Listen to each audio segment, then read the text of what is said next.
bu ahvol? 2 kundan beri kamomat chiqyapsizlar dedim. Men necha marta ogohlantirdim sizlarni? O'rtoq boshliq, to'ppa-to'g'ri aytyapsiz. Shokir aka, sizga bir aytmaganmidim? Bizga sizga o'xshagan ishchi kerak emas. Bugundan boshlab bo'shsiz. Xo'jayin, siz to'ppa-to'g'ri ishlaysiz. Ozgina yalinganida balki imkoniyat bergan bo'lardi. Voy adasi, kelganingizni ham sezmay qolibman. Tinchlikmi, nima bo'ldi? Ishdan haydashdi, ertaga ish qidirishim kerak. Adasi, shunga ham siqilib o'tirsizmi? Xudo xolasa bundan ham zo'r ishlarni topasiz. Muhimi qozonimiz qaynab turgan bo'lsa, hozircha achchiqqina mastava qilib qo'yganman kelishingizga. Chiroyli qilib sizga kelaman, ha? Shokir aka, Hovlabey, shuna qaror bering aka. nima xizmat? Ishxonada ishchilar sonini kamaytiryapti aka. Shunga siz ozgina dam olib tursangiz, biz o'zimiz sizni chaqiramiz. Faqat xafa bo'lmang aka. Yo'q, xafa bo'lish yo'q. Bergan oshingizga rozi bo'linglar. Voy adasi, qidirmagan joyim qolmadi-ya sizni. Bitta o'zingiz omborxonada nima qilib o'tiribsiz? O'zligimdan qochib o'tiribman.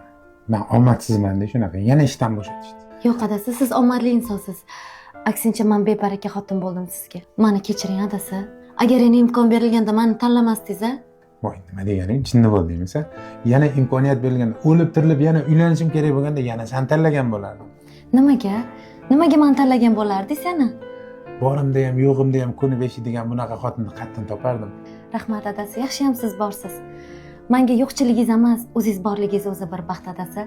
Hali hayot oldinda. Hali bu kunlarni hali kulib eslaymiz adasi. Shunaqa gaplashib o'tiraveramiz. Sen ovqatingga qarang, men cho'milib chiqaman. Xo'p bo'ladi. Ey Allohim, o'zingga oson-ku xo'jayinimning martabalarini ulug' qilgin. Yaxshi o'zlariga o'xshagan halol insonlarga yaqin qilgin. Amin.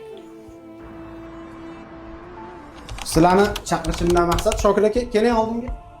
Tinchlikmi xo'jayin? Yo'q, hammasi joyida. Bugundan boshlab ishxonamizda sizni ish boshqaruvchi qilib tayinladik. Rahmat, rahmat. Shokir aka, inson qadri, halolligingizni birinchi o'ringa qo'yganingiz uchun shu lavozimga sizni tayinladik. Ishonchingizni albatta oqlayman xo'jayin. Mana ishxonamiz nomidan sizga hadya. Rahmat bo'lasiz. To'g'ri, ko'pchilik erkakligi yoqmaydi, ayolingda baraka deyotganimiz yoqmaydi. Lekin ayolli barakasi nimada bo'lyaptiki, sizdan rozi bo'layotganida bo'lyapti. U sizdan rozi bo'lib sizni duo qiladi.